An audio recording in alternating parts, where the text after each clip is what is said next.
का सहीफा उसका 40 चैप्टर और उसकी 31 वर्ष। लेकिन खुदावंद का इंतजार करने वाले असरन जोर हासिल करेंगे। आपने मेरे पीछे कहना है, लेकिन खुदावंद का इंतजार करने वाले, ऊपर वालों ने भी कहना है, लेकिन खुदावंद का इंतजार करने वाले असरन जोर हासिल करेंगे। वो उकाबों की मानन बालों पर से उड़ेंगे, वो दौड़ेंगे और ना थकेंगे, वो चलेंगे और मांदा ना होंगे। खुदाम के कलाम के पढ़े और सुने जाने के वसीला से हम सब बरकत पाएं। खुदा ने ये कलाम दिल में रखा है जो आप सब के लिए है और पूरे साल के लिए है। इस आयत को आप सब ने ज़बानी याद कर रहे हैं और हर एक कोशिश करे, बच्चे भी बड़े भी इस आयत को याद करें और इसको बोलें और इसको ईमान के साथ बोलें। इसके साथ साथ जो हमारा एक और मेन टॉपिक होगा 2023 में, वो है खानदान, फैमिली। इसके बारे में हम सेमिनार भी करेंगे, मैसेजेस भी होंगे, ताकि हमारे जो खानदान हैं ये हर सतह पर स्पिरिचुअली खुदा के साथ मजबूत हो सकें और वो ये एक्सपीरियंस हासिल करें। खुदा का इंतजार करने वाले असरन जोर हासिल करेंगे। वो काबों के मानंद बालों पर छोड़ेंगे, वो दौड़ेंगे और ना थकेंगे, वो चलेंगे और मांदा ना होंगे। थोड़ा सा अगर पस मंजर, अगर इस सारे जो यशाया की किताब है, एक बड़ी जबरदस्त किताब है, ये अनोखी किताब है, बशारती तजर्बा रखती है। इसमें खुदा के बहुत सारे वादे हैं जो कि उस दौर के लिए और हमारे लिए हैं। इसमें पेशल गोइयां हैं मसीह यीशु के बारे में कि हमारी हमला होगी यीशु के तने से, और भी बहुत कुछ है। देखो, मैं एक नया काम करूंगा और फिर वो काबू की मानंद बालों पर से उड़ेंगे। ये वादों से भरी किताब है, वंडरफुल बुक है। अहदे अतीक में से इसको जब पढ़ते हैं, जो इसकी जो बैकग्राउंड है, जब ये कलाम यशाया नबी को मिलता है तो उस वक्त बनी इस्राएल के हालात क्या थे। बनी इस्राएल उस वक्त असूरी हुकूमत के कब्जा में थे और सीरियन ने इन पर कब्जा कर रखा था, बल्कि यहूदा भी कब्जे में जा रहा था या कब्जा हो चुका था। बनी इस्राएल पर बहुत सारी हुकूमतों ने हुकूमत की है। मिस्रियों ने की है, बाबलियों ने की है, फारसियों ने की है, असूरियों ने की है, रोमियों ने की है। ये किसी न किसी दौर में ये हुकूमत करते रहे हैं। लेकिन जब ये कलाम नाज़िल हुआ तो उस वक्त असूरी हुकूमत का जोर था, और ये जो असूरी थे ये बड़े जालिम किस्म के लोग थे। ये बड़ा जुल्म करते थे, लोगों पर बड़ा जुल्म करते, उनकी खालें उतारते, उन्हें बुरे तरीके से सजाएं देते। बनी इस्राएल की इकोनॉमी पर ये काबज हो चुके थे। सारे लीडर्स को इन्होंने अपने कब्जे में कर लिया था और वो हालात बड़े खराब थे, क्योंकि जब ये उस वक्त हुकूमतें जो कब्जा करती थी तो सबसे पहले वो फसलों को बर्बाद करते थे, दरख्तों को काट देते थे, जो खलियान होते थे उन्हें बर्बाद कर देते थे, ताकि इनके खाने और पीने की जो रसद है उसे वो खत्म कर सके। पानी के कुएं बंद कर देते थे, खेतों को उजाड़ देते थे। ये सारी मुसीबतें उस वक्त बनी इसराइल को दरपेश थी। इसलिए यशायाह नबी के वसीला से खुदा बोलता है कि यस्सी के तने से एक कौम पर निकलेगी, यहां देखो एक मैं नया काम करूंगा, या एक कवारी हामला होगी, या खुदा का इंतजार करने वाले बहुत सारे वादे इस किताब में हमें मेरे अजीजों नजर आते हैं। लेकिन खुदा का शुक्र अदा करते हैं कि जिस खुदा की हम इबादत करते हैं वो खुदा अपने वादों को पूरा करता है। बेशक टाइम लग जाए, लेकिन खुदा अपने वादों को भूलता नहीं है। और यही आज आपको रिमाइंडर देना है कि जो वादे खुदा ने आपके साथ किए हैं, डायरेक्टली खुदा आपके साथ बोला है, किसी के वसीला से आपके साथ बोला है, खुद आपको यह रेवलेशन मिला है, या कोई प्रोफेटिक वर्ड नबूवती कलाम आपके लिए जारी हुआ है, तो इस बात को याद रखें। आज जो इस कलाम को रिसीव करेंगे, जो इस कलाम को अपनी जिंदगी में लेंगे, यह बड़ा जरूरी होता है कि उससे वर्ड को रिसीव करना, उस प्रोफेटिक वर्ड को रिसीव करना। क्योंकि इस बात को याद रखें, जो रिसीव नहीं करते हैं, बेशक जितनी मर्जी खुदा की हजूरी हो, खुदा की कुदरत हो, उन्हें कोई फायदा नहीं होता है। फायदा उसी को होता है जो रिसीव करता है कि यह कलाम मेरे लिए था। इसलिए आपने खुदा से रिसीविंग स्पिरिट मांगते रहें। ये जितने भी हालात थे, इसने कौम को होम सिक कर दिया था, बीमार कर दिया था। पूरी कौम बने इसराइल मायूस हो चुकी थी, बेदिल हो चुकी थी, दुखों में, मुसीबतों में वो अपना दिल छोड़ चुके थे। क्योंकि उन्होंने अच्छे दौर भी देखे थे, मूसा का दौर, यशुआ का दौर, दाऊद बादशाह का दौर, सुलेमान का दौर, अच्छे दौर भी देखे थे। लेकिन अब वो थक चुके थे,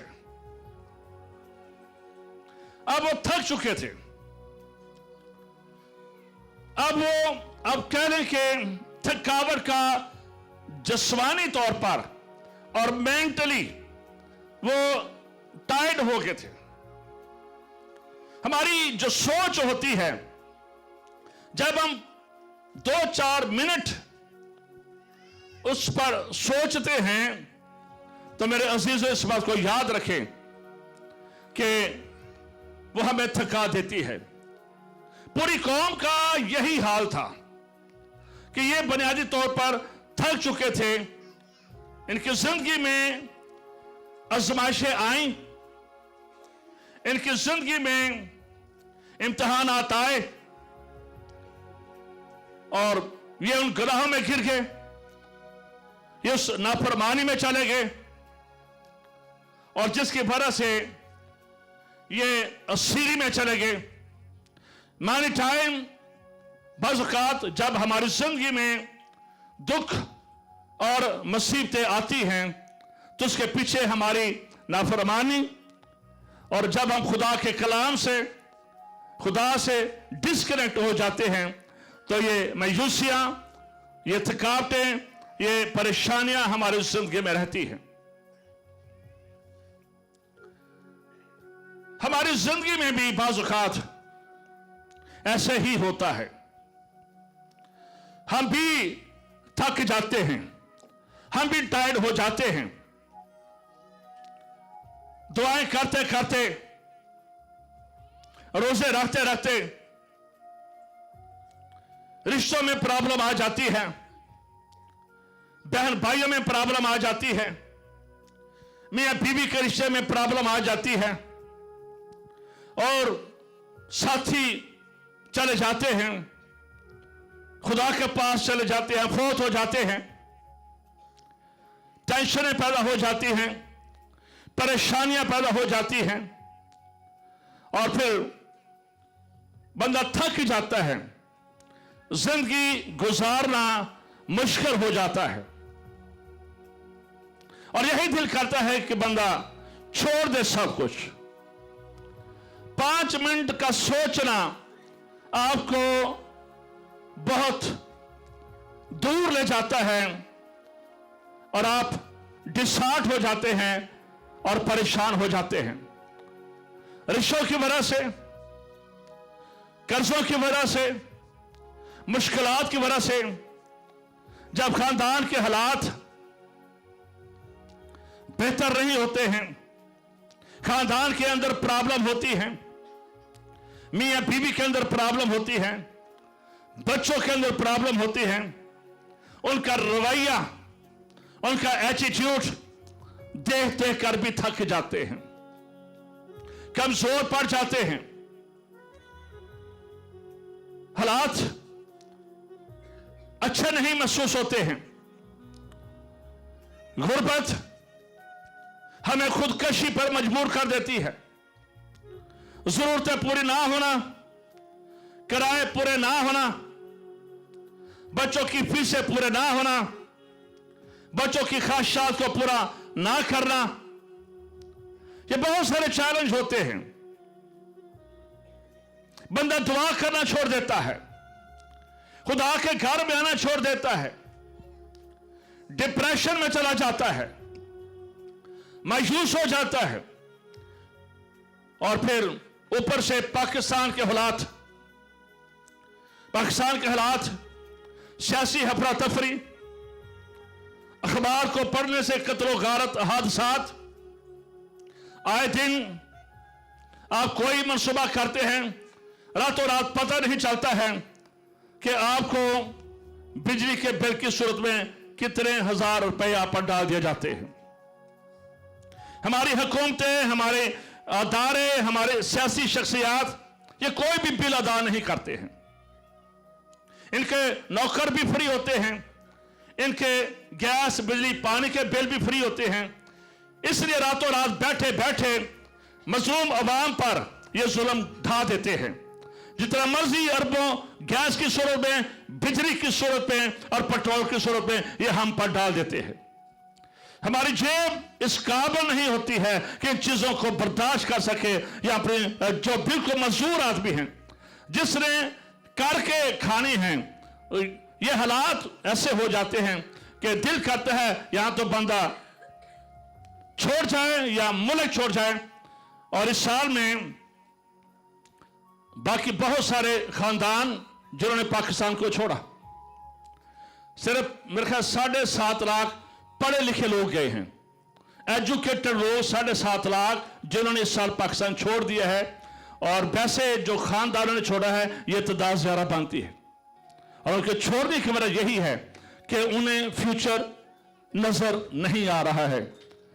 और यही वजह है कि हम मायूसी और बेदिली में अजीजों चले जाते हैं। और फिर पंजाबी च गल कई बार नस जान दिल करता है, कभी आप भी कभी किसी नसन दिल करता है। ये प्रॉब्लम हमारी जिंदगी में मेरे अजीजों आ जाती है। ये हालात आज चर्च के साथ भी पाकिस्तान में लोगों के साथ ऐसे ही है। इंसाफ नहीं मिलता है, मुकदमात कई साल तक चलते रहते हैं अदालतों में। और अगर किसी की बिजली काटी जाती है, गैस का मीटर काटा जाता है, तो वो गरीब आवाम का काटा जाता है, जिनके ऊपर करोड़ों कर्ज हैं, ना तो किसी का अंदर होता है ना किसी के मीटर काटा जाता है। और सिर्फ गरीब आदमी का जिसने शायद 50 रुपए बिजली का बिल अदा नहीं किया, उसकी बिजली काटने सारा महकमा आ जाता है। ये ज्यादतियां होती हैं पाकिस्तान में और हैं, और शायद कब तक जारी रहेंगी। ये हालात हमें पसे पुष्ट डाल देते हैं, कुछ सोचने पर मजबूर कर देते हैं।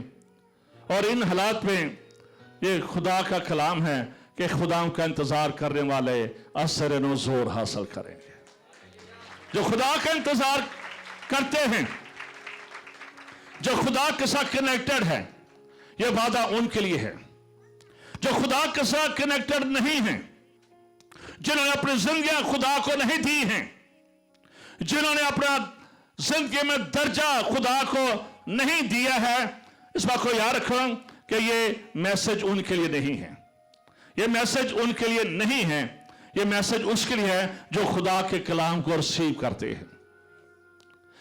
जो खुदा के कलाम को रिसीव करते हैं, ये मैसेज उनके लिए है। जो रिसीव नहीं करते हैं, जिनकी जिंदगी का बादशाह यीशु नहीं है, ये मैसेज उनके लिए शायद कुछ भी ना कर सके। खुदा बनी इस्राएल के साथ भी बोला था, बोलने के बावजूद भी, शरीयत देने के बावजूद भी वो कई बार सीरी में गए, कई बार गुलामी में गए। खुदा शुरू से बोलता रहा है, खुदा कलाम करता है, खुदा हर साल कलाम करता है, खुदा हर साल रेवलेशन देता है, खुदा हर साल प्रोफेटिक वर्ड देता है। लेकिन जब हमारी दुआओं का जवाब नहीं आता है तो हम मायूस हो जाते हैं, हमारी जिंदगी में शिकायत आ जाती है, हमारी जिंदगी में बड़बड़ाहट आ जाती है, और खुदा की हजूरी हमारी जिंदगी से चली जाती है, और खुदा के वादे हमारी जिंदगी से चले जाते हैं, क्योंकि हमारी दुआ का जवाब नहीं आया। बड़ी देर से पादरी साहब की खिदमत कर रहे हैं, बड़ी देर से चर्च में दया और शुक्राने दे रहे हैं, लेकिन जब जवाब नहीं आता है तो इस बात को याद रखें, इब्लीस हमें शिकस्त की तरफ ले जाता है और मायूसी की तरफ ले जाता है। बेशक पिछले सालों में आपकी दुआओं का जवाब नहीं आया, कोई बात नहीं है। आप थक गए हैं, कोई बात नहीं है। आपके रोजे का जवाब नहीं आया, कोई बात नहीं है। आपकी किसी ने मदद नहीं की है, कोई बात नहीं है। लेकिन एक है जो आज आपकी मदद के लिए, आपको बढ़ाने के लिए, आपको ऊपर ले जाने के लिए, आपको बरकत देने के लिए, आपको मौका देने के लिए, आपको जिंदगी देने के लिए, आपको तंदुरुस्ती देने के लिए खुदाए कदूस, खुदाए जुल जला, यहोवा पाक खुदा हमारे बीच में है।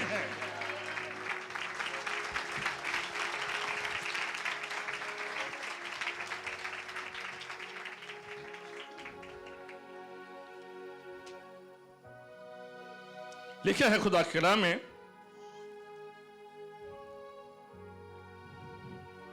खुदा का वादा क्या है? वो उकाबों की मानंद बालों पर से उड़ेंगे।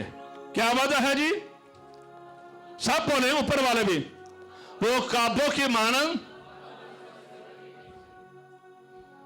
आज के बाद आपने अपनी जिंदगी में शिकस्तों को कबूल नहीं करना है। आज के बाद आपने खुदा के वादे का इंतजार करना है। लिखा है कि वो काबों की मानद,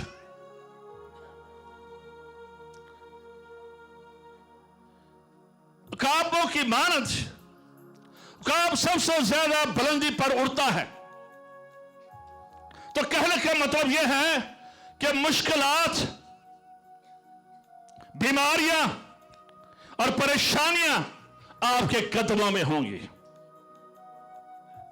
काब ऊपर उठता है, नीचे नहीं उठता है। ये बीमारियां, ये परेशानियां, ये मुश्किलात वो चीज है जो पहाड़ नजर आ रही हैं। खुदा का ये कलाम है कि वो पहाड़ रेजा रेजा हो जाएगा, मैदान हो जाएगा, और आप काबों की मानद हो सकेंगे। खुदा चर्च को और काबों जैसा जोर देना चाहता है। मेरे टाइम हम जिंदगी में रींगते हैं, क्रॉलिंग करते हैं। सितंबर के महीने में बहुत सारे मसीही क्रॉलिंग करते, किसी जगह पर पहुंचते हैं कि शायद कुछ मिल जाए। वो तो शायद एक बार क्रॉलिंग करते हैं, रींगते हैं, लेकिन मैनी टाइम ईमानदार भी रींगते ही रहते हैं। दे नेवर फ्लाई, वो फ्लाई नहीं करते हैं, वो रूहानी तौर पर रींगते रहते हैं, और जिसकी वजह से उड़ नहीं पाते। इस बात को याद रखें, बहुत सारे परिंदे हैं। हर परिंदे के दो पर होते हैं, एक दाईं तरफ और एक बाईं तरफ। कौवे के भी पर होते हैं, चिड़िया के भी पर होते हैं, तोते के भी पर होते हैं, और भी जितने आप परिंदों के नाम ले लें, हर एक परिंदे के दो पर होते हैं, लेकिन ये उड़ते नहीं है। इनकी जो फ्लाइट है बड़ी नीचे की होती है। ओनली ईगल है, सिर्फ और सिर्फ ईगल है। में भी ये सतह समुंदर से 30,000 फुट की बुलंदी तक ये उड़ता है।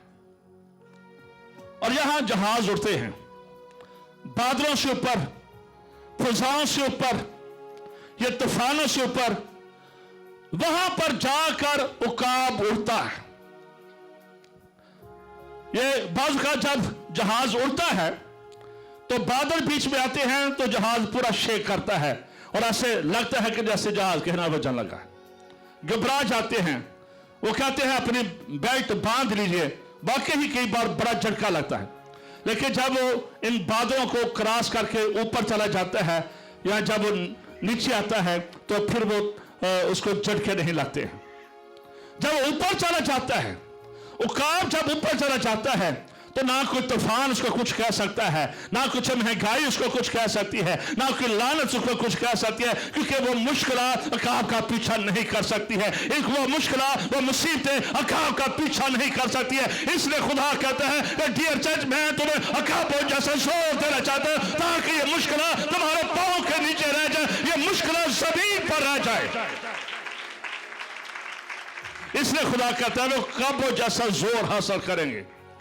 अकाबों की बहुत सारी खूबियां हैं, बहुत दफा मैंने भी इस पर यहां पर कलाम शेयर किया है, लेकिन इस बात को याद रखें, जो अकाब है ना, यह हमेशा तूफानों के खिलाफ चलता है।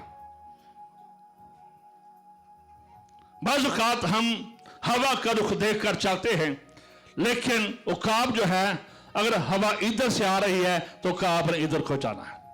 ही फेस द प्रॉब्लम, वो चैलेंज को फेस करता है, वो भागता नहीं। बाकी आम परिंदे तूफान को देखकर, सुलाव को देखकर, बादलों को देखकर छुप जाते हैं। बाकी परिंदे एक दरख्त से दूसरे दरख्त तक, एक दरख्त से दूसरे दरख्त तक, ओनली ईगल जो ट्री टू ट्री नहीं होता है बल्कि अर्थ टू स्काई होता है, वो जमीन से आसमान की तरफ निकल जाता है जहां पर कोई और, इसलिए उसे शहजादा, उसे परिंदों का किंग कहा जाता है, क्योंकि जहां पर वो चला जाता है वहां पर कोई पहुंच नहीं सकता है, जिस हाइट पर वो चला जाता है। इसलिए खुदा ये चाहता है कि उसकी कलीसिया, उसके बेटे की दुल्हन जमीन पर रेंगती ना रहे, हम जमीन पर कुरानी ना करते रहे, बल्कि खुदा ये चाहता है कि हम ईमान में फ्लो करें। खुदा ये चाहता है हम पाकरों में फ्लाई करें। खुदा ये चाहता है हमारी विजन बड़ी हो जाए। खुदा ये चाहता है हमारी रोया बड़ी हो जाए। खुदा ये चाहता है हमारी साल्वेशन बढ़ती चली जाए। खुदा ये चाहता है हमारी जिंदगी में बरकत बढ़ती चली जाए। खुदा ये चाहता है हम हाई लेवल पर देखें और खुदा की माने सोचे और काबों की माने सोचे और काबों जैसा सो और कुव्वत हमारी जिंदगी में। खुदा चर्च को यह कहना चाह रहा है कि अब दिस इज द टाइम। आपने रीग लिया, आपने करोली कर ली, आपने शिक्षा ले ली, लेकिन अब खुदा हमारे माइंडसेट को तब्दील करना चाहता है। वो कह रहा है कि नो, पिछली बातों को भूल जा, पिछली बातों को भूल जा। और 43 चैप्टर में लिखा, मैं तेरे लिए एक नया काम करूंगा और एक नया काम ज़हूर पज़ीर में आएगा। This is the time. हम पीछे याद ना करें, पीछे बड़ी दुआएं कर ली, पाजियों से बड़ी दुआएं करा ली, बड़े हीलिंग सेशन अटेंड कर लिए, कुछ नहीं बना है। फॉरगेट, इन बातों को भूल जाए कि पीछे क्या हुआ है। This is the new day and the new Sunday and the new beginning. इसलिए हमारी जिंदगी में नहीं होनी चाहिए हमारी जिंदगी। आइए जोरदार ताली 2023 करिए।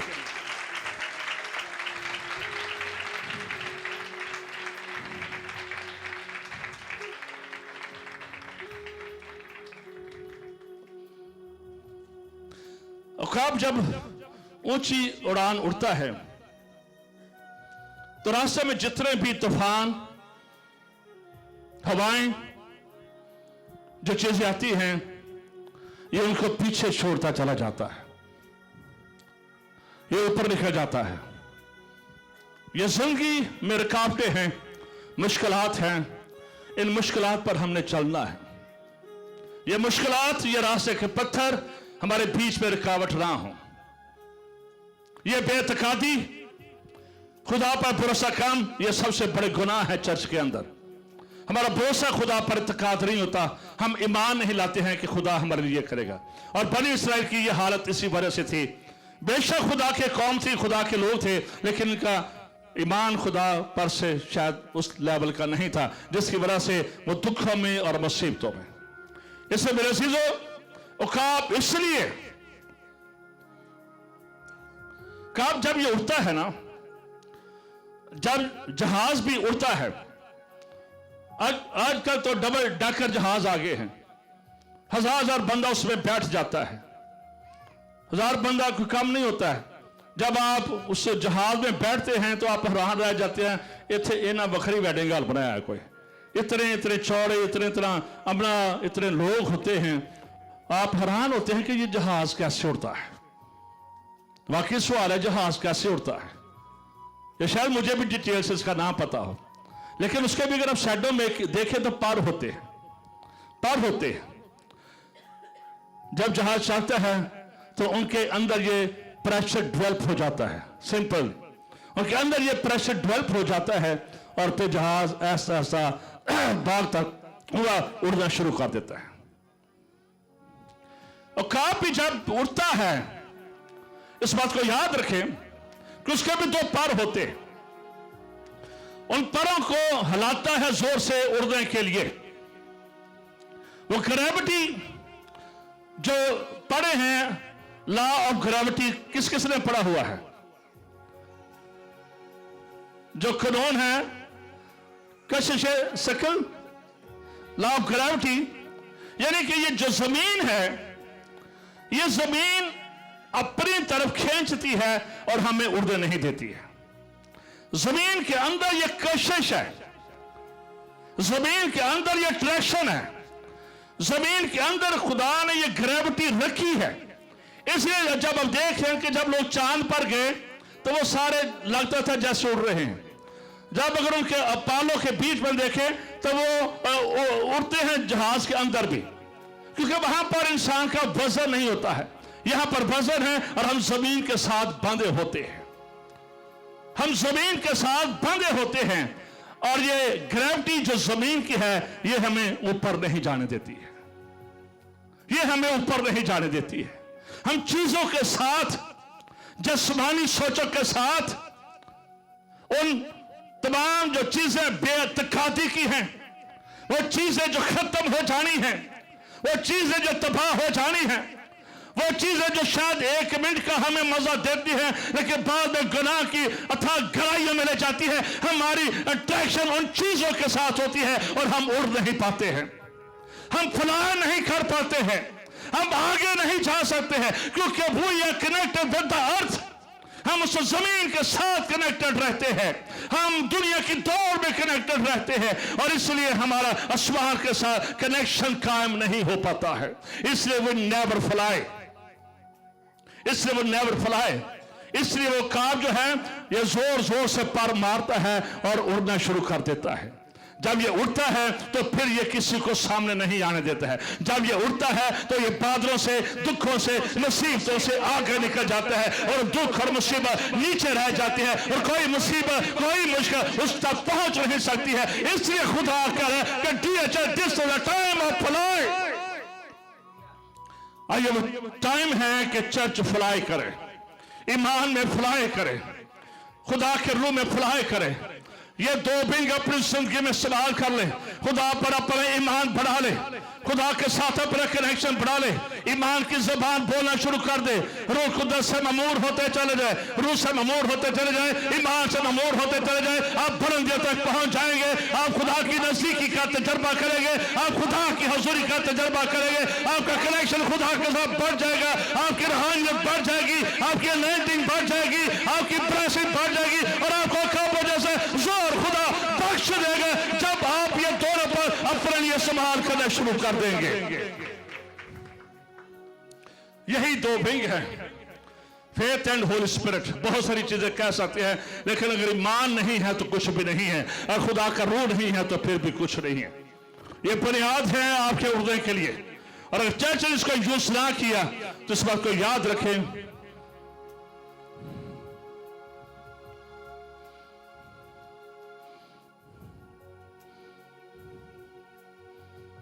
खुदा के सामने इस साल के लिए खुदा से जोर मांगे, खुदा मेरे ईमान को बढ़ा, मुझे जोर दे, मुझे कुव्वत दे।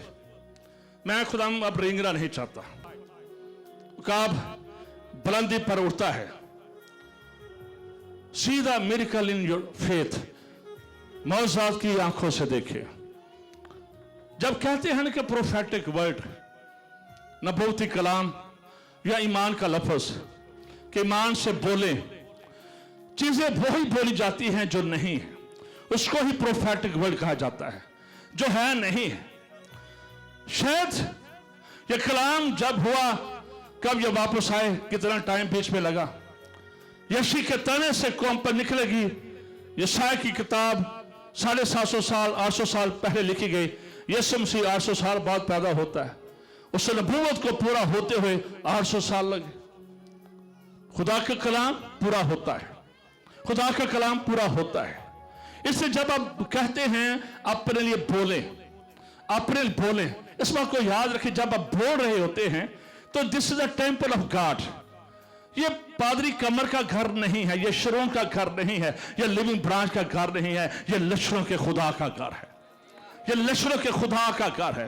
और सुलेमान बादशाह ने, आई लव दिस प्रेयर, उसने दुआ की थी, खुदा था जो कुछ तेरे घर की तरफ हाथ उठाकर दुआ करे, मुसाफिर आ जाए, गुनाहगार आ जाए, परदेसी आ जाए, जो तेरे घर की तरफ मुंह करके, जो तेरे घर में बैठकर दुआ करे, तो लिखा है कि तू उसकी सुन ले। ये ब्लेसिंग है, ये ब्लेसिंग हैकल के नहीं थी, ये तो हैकल अब ज्यादा कीमती है, क्योंकि ये जो हैकल बनी है ये यीशु के खून से बनी है। यीशु ने इस हैकल के लिए अपना कीमती लहू दिया है, इसलिए ये ज्यादा इंपॉर्टेंट है, ज्यादा अहम है ये हैकल, और ज्यादा खुदा की नजदीकी का ये तजर्बा करती है।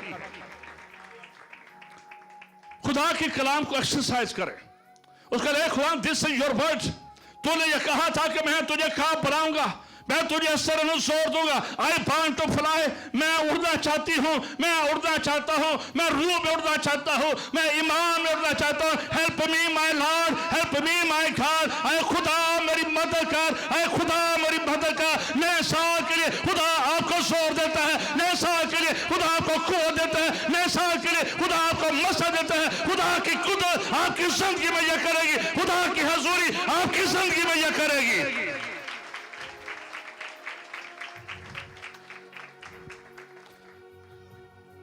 मुकद्दसा मरियम से कहा गया, कई बार आपने ये बात सुनी है, तेरे बेटा होगा, वो परेशान है, ये क्या खबर है।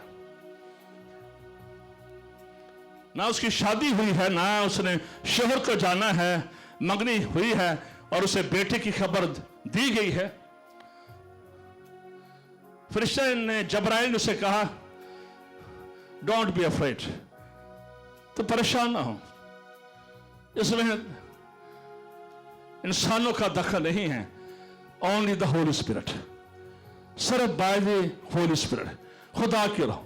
खुदा का रूह जब आता है तो इस बात को याद रखें, बड़े बड़े तूफान रुक जाते हैं, बड़े बड़े पहाड़ जो नजर आते हैं रेजा रेजा हो जाते हैं। जब खुदा की कुदरत आती है, जब खुदा की कुदरत हमारे बीच में होती है, हमारा ईमान जंप मारना शुरू कर देता है, हम ईमान के कलमे बोलना शुरू कर देते हैं, हम प्रोफेटिक वर्ड बोलना शुरू कर देते हैं। जब खुदा का रूह हमारी जिंदगी में आता है, बोला करे अपने के, खुदा तू मेरी जिंदगी में कर रहा है, मैं 2023 में उठ रही हूँ, मैं रूहानी तौर पर उठ रही हूँ, मैं तू मुझे मां बना रहा है, तू मुझे बाप बना रहा है, तू मुझे घर बार दे रहा है, तू मेरे घर बार को मल्टीप्लाई कर रहा है, तू मुझे रोजगार में आगे लेकर जा रहा है, मेरे प्यार पैसा बढ़ रहा है, मेरी जिंदगी में सोने चांदी और बरकत की और शुफा की और मौजूद की बारिश हो रही है। ये तूने करना है, मैं नहीं कर सकता, ये पाकिस्तान नहीं कर सकता, पाकिस्तान गवर्नमेंट नहीं कर सकता। लश्करों का खुदा, खुदा बंदों का खुदा, यावा खुदा, यीशु मसीह नासरी, खुदा का करौता, खुदा का बेटा यीशु मसीह की साथ ही आपके लिए करेगी। हालेलुया।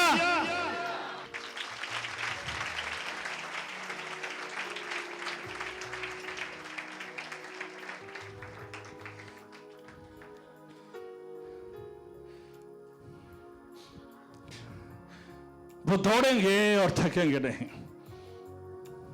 क्या पढ़ा मैंने? हम जिस माशरे में रहते हैं, एक मुसीबत खत्म नहीं होंगी तो दूजी शुरू। पंजाबी च कल एक कट्टा बनया नहीं तो दूजा खुलिया होंगे, है कि नहीं? ऐसा बंदा सोचता है कि मिट्टी खत्म हो रहे तो फिर असी नवा फ्रिज ला दे, तो पता चलता कि मिट्टी खत्म नहीं हुई, आखिर 2 कमेटियां रहिंदियां हाँ, तो पता चलेगा कि ब्याह 2-3 पै गए। पैसे वही होते हैं, उन्हीं को मैनेज करना होता है। यानी कि हम ऐसे कल्चर में, ऐसे माहौल में हैं, यहां पर मुसीबत खत्म नहीं होती। लिखा है कि वो दौड़ेंगे और थकेंगे नहीं, ये खुदा का वादा है। शायद जिस समय थक जाते हैं दुआएं करते करते, लेकिन जब आप रूह में दुआ करेंगे आपका मान तरोताजा रहेगा।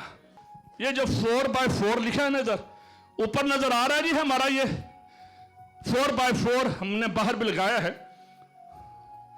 ये गाड़ियां हैं, जरा महंगी वाली गाड़ियां होती हैं। जितने भी बड़ी जीप्स हैं, बड़ी कारें हैं, उनके अंदर 4x4 सिस्टम होता है। आसानी से इसको समझाने के लिए, अगर आप मेहरान गाड़ी पर हैं तो अगर आप इसे पहाड़ी पर ऊंचा ले जाएं तो ये शायद ना चढ़ सके। कमजोर गाड़ी वो शायद पहाड़ी पर ना चढ़ सके, वो शायद पूरे बंदे समेत ही वापस आ जाए। लेकिन जो 4x4 गाड़ी होती है, इसके चारों बीच में कुव्वत होती है, चारों बीच में कुव्वत होती है, और ये जितनी मर्जी आप उसको पहाड़ी पर ले जाएं, ये ऊपर चढ़ती चली जाती है, नेवर कम बैक। चट्टानों पर भी चढ़ जाती है, ये पत्थरों पर भी चढ़ जाती है, और अगर किसी जगह पर ये कीचड़ में फंस जाए तो आपको पता है ट्रैक्टर ट्राली पाकिस्तान से मंगवाते हैं, जो कि चीज़ा फंस जाती तो ट्रैक्टर आता ही तो उन्होंने गारे चो कढ़ी दा सी। कई बार मैंने इस चीज़ को देखा है। तो आम गाड़ी कीचड़ में फंस जाती है, लेकिन जो 4x4 गाड़ी होती है, ये ना तो पहाड़ी पर फंसती है ना कीचड़ में फंसती है। और ये इसका अंदर एक क्रॉलिंग सिस्टम होता है, एक व्हील जोर लगाता है, दूसरा व्हील जोर लगाता है, ऐसे ऐसे जोर लगा लोगों का ये पहाड़ी पर और कीचड़ में। और फिर जब दूसरे मुल्क में जब स्नो पड़ती है तो ये स्नो में भी स्लिप नहीं होती है। ये खूबियां खुदा ईमानदार के अंदर रखना चाहता है, ये खूबी अकाबों के अंदर भी होती है। बेशक स्नो पड़ रही है, हवा का रुख किसी और तरफ जा रहा है, मुल्क डिफॉल्टर हो रहा है, लेकिन खुदा कह रहा है मेरे लोग, मेरे चाहने वाले लोग, वो कभी डिफॉल्टर नहीं होंगे। वो एक नया जोर पाएंगे, उनके कारोबार में बरकत होगी, उनके खानदान में बरकत होगी और उनकी सोचों में बरकत होगी। खुदा आपको 4x4 का इंजन लगाना चाहता। हालेलुया, आमीन आमीन। रूहानी तौर पर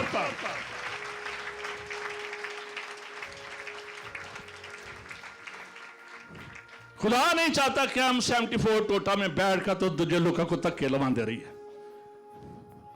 74 बड़ा पुराना मॉडल है, डॉटसन 125 बड़े पुराने मॉडल है, बड़े पुराने हैं।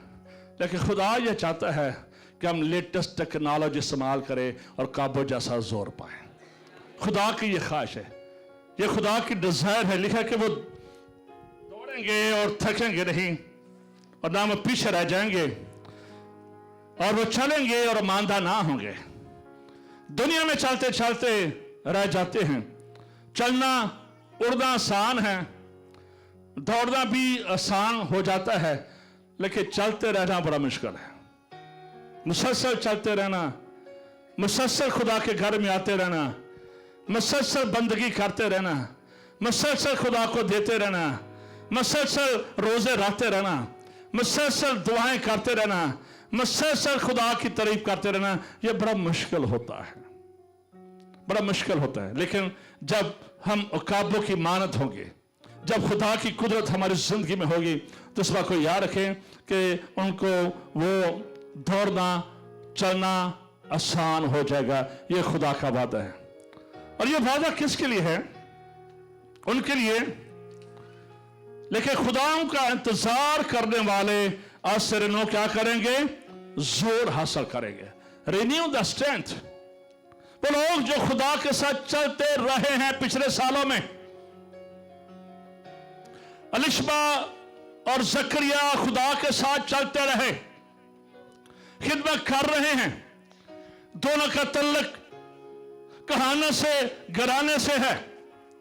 दोनों ही पादरियों के घराने से तल्लक रखते हैं। हन्ना ने बड़ी दुआएं की, एलिशबा ने बड़ी दुआएं की, खुदा हमें कोई बेटा दे दे, हमें कोई लड़की दे दे। कोई जवाब नहीं आ गया। बूढ़े हो गए, कोई जवाब नहीं आया। लेकिन वो चलते रहे खुदा के साथ, बेऐब खुदा के साथ चलते रहे, गुनाह के बगैर खुदा के साथ चलते रहे। उनका चलना बंद नहीं हुआ, उनकी कहानत बंद नहीं हुई। लेकिन जब वो चलते रहे हैं, खुदा का इंतजार करते रहे हैं, वो दुआएं जो जकरिया ने की थी, और जब जबराइल आता है तो वहां पर आकर उसे यही कहता है, जकरिया वो दुआएं जो तूने पिछले सालों में की, वो पिछले साल जो तू मेरे साथ चलता रहा, तूने मेरी खिदमत नहीं छोड़ी, तूने मेरे घर आना नहीं छोड़ा। बेशक मिसकैरेज हुए, बेशक तू बाप नहीं बन सका, तेरी बीवी मां नहीं बन सकी, लेकिन तूने मेरी खिदमत नहीं छोड़ी, तूने मेरे घर में आना नहीं छोड़ा। इसलिए वो दुआएं जो 50 साल पहले, जो 20 साल पहले, जो 25 साल पहले तूने दुआएं की है, मैं तेरी दुआ को सुनता और तुझे शब्द सुरमा दान जिसका नाम चुनना बपतिस्मा देने वाला बेटे जैसी बरकत तुझे अता करता हूं। हालेलुया।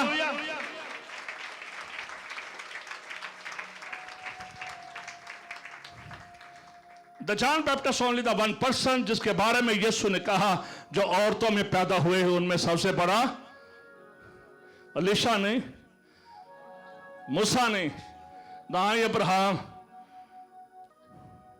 कौन? John Baptist. वो तुम का जवाब आ गया ना, चलता रहा खुदा के साथ। खुदा ने वादा किया अब्राहम के साथ। 3 लोग आए, फरिश्ते आए, यीशु मसीह आए। अब्राहम तेरे बेटा होगा। भी सारा हसन लपे अभी 90 साल दिया तो मेरे हम मुंडा हो इधर कर लो गल इन्होंने। वो हंसी थी कि यह वादा शायद अब्राहम को नवा ब्याह ना कर ले, तोरे चुनाव हो जाए। शायद हो सकता उसके ज़हन में यही आया कि अब्राहम को लगेगा दूजा ब्याह कर मारा। हमारे माशरे में ऐसा होता है, चल इन छड़ दूजा ब्याह करे, नहीं है तो जो मुंडा होंगे तो छड़। हमारे माशरे में यही है ना, इर्द गिर्द हमें भी यही है। सारा हंसी कि क्या मजाक हो रहा है, लेकिन वो मजाक नहीं था, वो रियलिटी थी।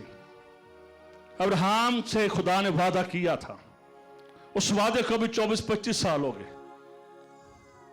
मैं कलाम बोलो या कोई और बोले, आपके मियां साल ना गया, भारी साहब ने कहा तेरा मुंडा होया तो है कोई नहीं। तो अब्राहम जिन्ना ते ईमानदार कोई नहीं सी, अब्राहम जितना तो वफादार कोई नहीं था। उन्होंने मुंडा लभदे लभदे 25 साल लग गए। 24-25 साल उसको लगते, इंतजार करता रहा, खुदा के साथ चलते रहे।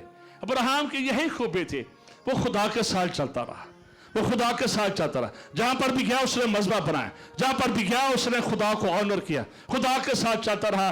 और हम देते हैं कि उसके नस्ल से ज़हाक पैदा होता है। खुदा के साथ चलते रहे। वो ज़हाक कभी जो वजूद में नहीं है, time will come you will see the Isaac in your life. आप ज़हाक को अपनी जिंदगी में देखेंगे। खुदा ने बोला है ये खुदा करेगा। और फिर इस बात को याद रखें,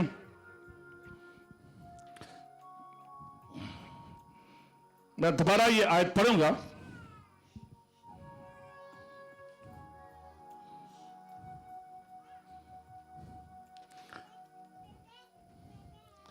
यशायाह 28 आयत। क्या तू नहीं जानता, क्या तूने नहीं सुना कि खुदाए अब्दी और तमाम जमीन का खालिक थकता नहीं और मांदा नहीं होता है। उन्हें रिमाइंडर दिया जा रहा है कि यह कलाम यशायाह का कलाम नहीं, यह कलाम पादरी कमर का कलाम नहीं, यह कलाम सुशील का कलाम नहीं है, बल्कि ये उस खुदा का है जो एवर लास्टिंग गॉड है, जो अब्दी खुदा है, जिसका खापा नहीं है, जिसका शुरू नहीं है, जिसका आखिर नहीं है, जो थकता नहीं है, जो जिसकी कुव्वत कम नहीं होती है, जिसके मौज़ात कम नहीं होते हैं, जिसकी हजूरी कम नहीं होती है। ये उस खुदा का कलाम है जो थकता नहीं है, जो हमेशा है, हमेशा रहेगा। ये इंसान का कलाम नहीं, ये किसी डिनोमिनेशन का कलाम नहीं, ये किसी चर्च का कलाम नहीं है। This is the word of God, this is the word of God, this is the word of God. देखिए, जो खुदा के साथ चाहते हैं, खुदा उन्हें असर नो जोर बख्शेगा, काबो जैसा जोर बख्शेगा। फिर से पढ़ते हैं, लेकिन खुदाओं का इंतजार करने वाले असर नो क्या करेंगे? वो काबो की मांद बालों पर से उड़ेंगे, वो दौड़ेंगे और न थकेंगे, वो चलेंगे और मांदा ना होंगे। ये साया उनको बताता है ये मेरा कलाम नहीं है, ये कलाम उस खुदा का है जिसने आपको बनाया है, जिस वो खालिक है, क्रिएटर है। वी आर क्रिएशन, वो क्रिएटर है खुदा। ये साया बता चाह रहा है बन इस्राएल को और हमें किस बात को याद रखें, ये वादे पादरी कमर के वादे नहीं हैं। दिस वर्ड फ्रॉम गॉड, ये खुदा के वादे हैं। खुदा ये वादा करे कि जो मेरे साथ कनेक्ट रहेंगे, जो मेरे वादों का इंतजार करेंगे, जो मेरे साथ चलते रहेंगे, जो रासबाजी में मेरे साथ तरक्की करेंगे, जो मुझसे दूर नहीं जाएंगे, मैं जो खालिक हूं, मैं उनकी जिंदगी में थकावट को, पसमानगी को दूर करूंगा और उन्हें एक नहीं कुआ 4x4 कुआ उनका ता करूंगा, जिसके वसीला से वो उड़ेंगे, चलेंगे, भागेंगे और मेरा जलाल ज़ाहिर करेंगे। हालेलुया। खुदा थकता नहीं, खुदा की कुव्वत कम नहीं होती है, क्योंकि खुदा खालिक है। खुदा की ये नेचर है, he loved every person, he listened every person and he gave every person। खुदा की नेचर वो बताता है कि वो खालिक है, तो वो आपके लिए ये सब कुछ करेगा।